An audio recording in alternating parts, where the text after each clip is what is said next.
How is the prophet chosen? To begin, the prophet is considered to be the president of the church and is regarded as God's spokesperson on earth. He receives revelation to guide the church and its members, much like prophets in the Bible. So, how is the prophet chosen?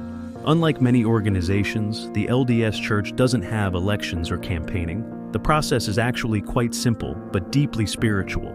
It all starts with the Quorum of the 12 Apostles and the First Presidency, a group of 15 men who hold the highest authority in the church, with the prophet being the head of that group, assisted by his 2 counselors.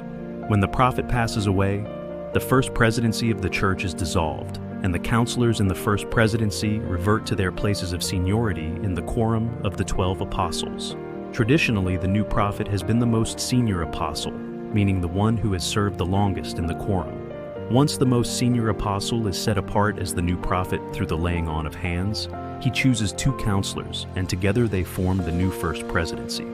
This leadership structure is then presented to the church membership for what's called a sustaining vote during the church's general conference. President Russell M. Nelson taught that when we sustain prophets and other leaders, we invoke the law of common consent. Our sustaining is an oath-like indication that we recognize their calling as a prophet to be legitimate and binding upon us.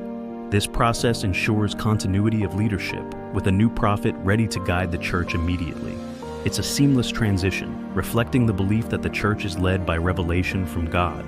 For more information on the prophet and other leaders of the church, visit churchofjesuschrist.org.